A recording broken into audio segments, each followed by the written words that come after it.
Ja, då har vi med oss kommersiell direktör i IDEX Biometrics, Katarina Eklöf. Välkommen. Hej, tack snälla. Ja, kan du starta med att fortälla oss vilka produkter dere har nu och var de ligger i kommersialiseringslöpet? Ja, absolut. Så här. Vi har idag 3 marknader som vi adresserar. Vi adresserar bankmarknaden med betalkort, både i plast och i metall. Vi adresserar cybertrusselmarknaden med både digitala lösningar som adresserar det som vi kallar för digital autentisering, fysisk autentisering. Vi adresserar också identitetsmarknaden med lösningar som rullas ut till regeringar och myndigheter i länder framförallt i Sydostasien. Och när vi talar om vilka marknader vi befinner oss på idag med kommersialiserade lösningar så finns vi ute i Europa tillsammans med IDEMIA som ni säkert känner till. De levererar ju in till Norge, det är de största bankerna där.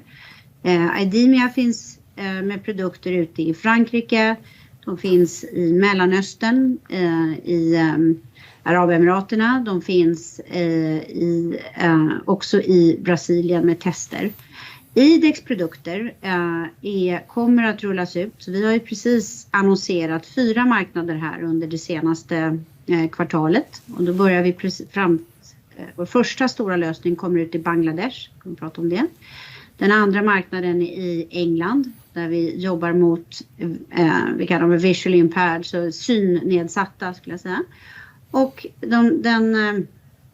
den tredje marknaden är i Sydostasien och den håller vi vi lägger under täcket under Sydasien.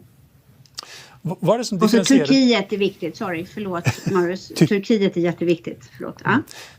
Vad är det som differentierar deras produkter från konkurrenternas?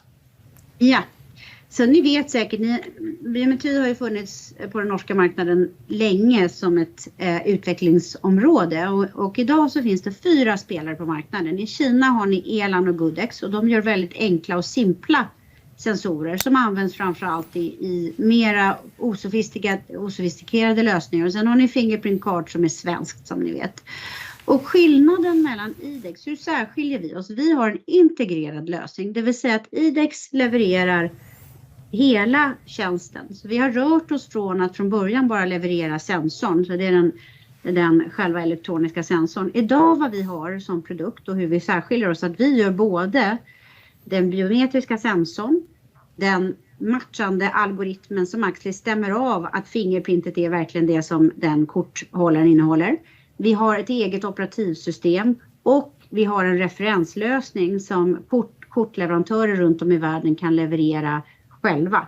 Så att vi har breddat marknaden och öppnat från den traditionella branschen där det bara var Thales och IDEMIA och GND som kunde leverera de här korten.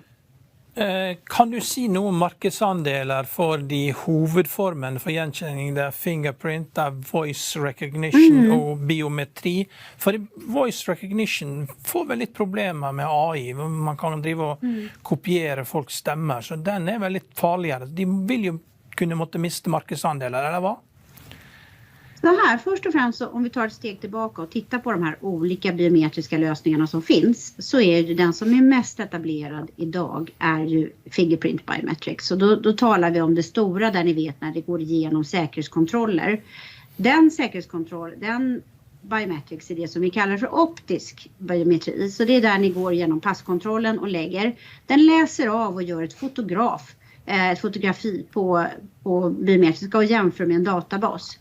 Den andra biometriska lösningen är den som IDEX har och den kallas för kapacitetslösning och den tar ett 3D-print av fingerprinten och vad vi gör vid den lösningen är att vi krypterar den och sparar den på kortet i det som kallas för chippet eller secure element och det är helt 100% hacksäkert då. Jag hoppas att det fungerar på norska. När du tittar på det, du var inne på det som kallas för syntetiska fraud som sker både på voice och på facial. När det gäller marknadsandelar idag så är ju som ni vet, facial kom ju in på marknaden med telefonerna och kom ju efter det att då telefonerna rullades ut med biometriska fingerprint. Den facial-utrullningen sker i stor utsträckning Men det är fortsatt så att det är stora risker med facial därför att det sker både kloning och det finns syntetiska problem både med facial och voice. Fingerprints Biometrics är den teknologi som faktiskt är nästan till omöjlig att kopiera eller göra syntetiska kopior på. Du är ju kommersiell direktör i sällskapet och sitter närmast marknaden, kanske den som sitter allra närmast marknaden. Och du snackar om avtal och kunder, men är det inte snart på tiden att det kommer någon intäkter här? Tack för den frågan. Det håller jag med om. Så här ser det ut. IDEX produkt rullades ut på marknaden eller kommer rullas ut. Teknologin blev klar i höstas, helt klar. Och det har varit en stor investering att investera i biometriska algoritmer. För marknaden ska förstå, det tar 2 till 3 år att utveckla en biometrisk lösning och sen utveckla det operativsystem som IDEX har sagt. Det blev precis klart här i höstas. Så att nu har vi byggt, under de senaste 2 åren så har vi byggt en stark distributionsbas. Därför att värdekedjan när det gäller betalkort och även cyberlösningar är relativt komplex. Så att IDEX har byggt ett starkt nätverk runt om i världen. Vi har manufaktörspartner som finns i Asien, de finns i Mellanöstern, de finns i Europa. Och deras lösningar nu, intäkterna bygger på certifiering. Så att de första leverantören som byggde den här IDEX-certifierade lösningen i ICART i Turkiet. Så de är klara och börjar rulla ut produkter. När vi tittar på de övriga leverantörerna så ligger de i slutfasen av certifiering. Och när de är klara med sina certifieringar då rullar bankerna ut korten. Och det vi ser nu som är det positiva är att efterfrågan har trappats upp signifikant, särskilt i Asien. Så att det är därifrån intäkterna kommer komma primärt. Och hur långt fram är det? Ja, hur långt fram är det? Man kan väl säga så här, den biometriska marknaden, den norska marknaden har väntat väldigt, väldigt länge och vi har en stark och mycket trogen investeringsbas. Man kan säga så här att betalkorten, de fungerande betalkorten kom ut på marknaden ungefär för 2 år sedan. Så det är helt nytt och tittar man på den kontaktlösa korten som kom ut på marknaden redan 1999 så tog det ungefär 15 år innan de kom ut. Och idag så vet ni att idag behandlar man ju ett kontaktlöst kort som det är standardkort på marknaden. När vi tittar på hur bankerna ser på det här idag så rullar de ut först till de höginkomsttagare och de mera premiumsegmenten. Och sen har vi också portföljer som rullas ut till det vi kallar för mindre bemedlade vulnerable. Så vi sa till exempel att vi rullar ut det här programmet i England mot blinda och synskadade. Så det är de 2 segmenten som går först. Och det som är positivt med det är ju segment där det finns en betalningsvilja. Och dessutom i Sydasien så finns det en relativt stor andel av människor som har förmåga till att betala för korten.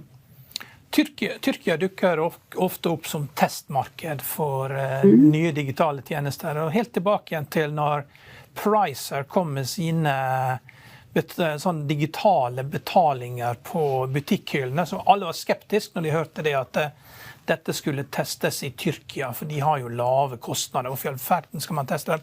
Men är det för att landet är öppet att de är villiga till att la sig testa? Är det som gör det? Varför har det valt Tyrkia som ett viktigt testmarknad?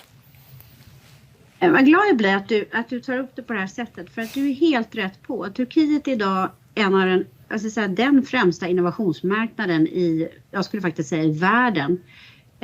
Och jag rullade själv ut kontaktlösa kort i Turkiet. Nu kan jag inte avslöja min ålder men det här gjorde jag för många år sedan. Och varför Turkiet? För Turkiet har som ni vet den största delen av unga människor. Så det är en snabbt växande befolkning. De är den mest avancerade paymentmarknaden. Jag ursäktar om jag använder lite engelska uttryck. Så att det var väldigt tydligt för oss när jag kom in på IDEX här sommaren för 2,5 år sedan.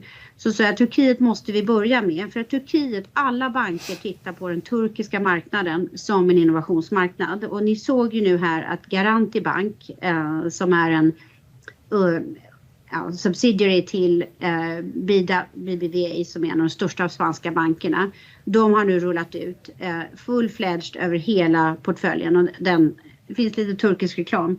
Varför Turkiet? De är väldigt vana att arbeta med betalningar. En turkisk person har ungefär 68 kort i sin plånbok. De har alltid drivit innovation vare sig det handlar om tokenisering. Och turkarna är väldigt skeptiska till det här med Apple Pay. I Norge använder vi mycket mobila betalningar. I Turkiet också, men man vill inte ha in Apple Pay. Så man ser att det biometriska kortet, det är Apple Pay on cards. Det är en helt offline lösning som turkarna är också väldigt säkerhetsorienterade. Så det är därför de har valt att rulla ut det biometriska kortet. Och självklart för convenience. Det är ju lite vanskligt att förklara det i Stockholm då, som har den högsta tätheten av Apple-telefoner i hela världen. Och jag kan säga till dig, du är rätt på. Jag tror inte att biometriska kort kommer komma ut snabbt i Sverige. Det är inte där ni kommer se dem, utan ni kommer se biometriska kort i länder som England. Ni kommer se biometriska kort. I Frankrike så är det 4 banker som håller på med utrullning. Det är alla de stora. Det är Société Générale, Banque Postale, Crédit Agricole och BNP Paribas. Och då säger många av mina norska investerare, frågar men varför hör vi ingenting? Varför ser vi inte det här? Varför gör de inte reklam om det här? Och liksom för att sätta lite perspektiv, ni är ju ni känner ju till bankerna. För dem, ett betalkort, det är en standardprodukt. Det är ingenting som man är exalterad över. Så att det här rullar man ut. Det här är nästa generations kontaktlösa betalningar. Så att i Europa är det väldigt, väldigt tydligt att det kommer i sin tid. Priset har varit en viktig faktor. Vi jobbar extremt hårt med att se till att vi adresserar de barriärer som har funnits på marknaden. En viktig del handlar ju om att när man ska då registrera sitt fingeravtryck så måste det göras på ett enkelt sätt. Marknaden började med plastlösningar där man skulle sitta och trycka. Det är helt ogörligt. Det måste vara enkelt, det måste vara convenient och det måste kännas säkert. Så att de här lösningarna som IDEX har tagit fram, bland annat då den här mobila registreringslösningen, gör att du kan göra en säker registrering. Den är integrerad med bankens lösning. Så att bankens mobillösning registrerar, banken får en bekräftelse på att min kund är registrerad, nu kommer han använda kortet. Det är sådana här delar som för bankerna är fundamentala för att våga lansera en sån här produkt. Så det har kommit ut på marknaden, det har endast funnits nu de senaste 6-7 månaderna, ordentligt trovärdig mobil utrullning. Selskapet gjorde nettopp et emisjon på 55 millioner kroner og har aksjekursen under emissionskursen, slik at den reparasjonsemisjonen kan kanskje gå litt dårlig. Men du virker jo veldig entusiastisk på vegne av selskapet. Har du investert mye i IDEX-aksjer selv? Det har jag, absolut. Hvor mye? Det finns ju det finns ju så mina aktier, jag bor i Belgien så att de ligger under Belgien, men jag har investerat signifikant och jag måste säga så här att den biometriska marknaden, man är ute i Asien så är behovet för den här lösningen väldigt viktig, därför att här ser man det biometriska kortet som det första steget på digitalisering. Och ni ska säga så här, men det här är ju ett kort, hur ska det hänga ihop med digitalisering? I Bangladesh som vi pratar om, och varför det är en intressant marknad är ju för att det är den marknad som satsar mest i hela Asien på digitalisering. Och då menar de att kortet, det är första steget in. Man lär sig att använda en teknologi som gör enkelt, skyddar man sin egen identitet. Man använder det i kombination med mobilen. Och det här är då, vi har understöttan av den bangladeshiska centralbanken. Så att första steget, och samma sak i flera av de asiatiska länderna, att det här är liksom digital first. Så det är skälet till varför jag är entusiastisk för vår lösning. Det finns ett behov. Hvor godt fungerer dette her når det blir liksom, det er ofte flom i Bangladesh og folk må liksom store folkemengder må flytte seg innover elvedeltaet, og vi har jo flomproblemer i Oslo også for tiden, så det er jo ikke ukjent her. Men hva skjer når det er flom i Bangladesh? Hvordan fungerer kortet da? Om det är floodings i Bangladesh, är det du säger? Ja, Det flyter. det flyter. Ja, det flyter.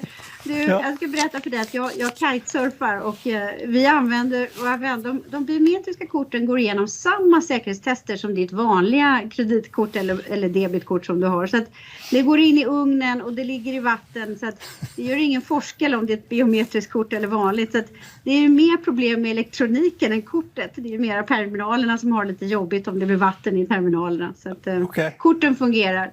Okej. Tack ska du ha för att du kunde vara med oss, Katarina.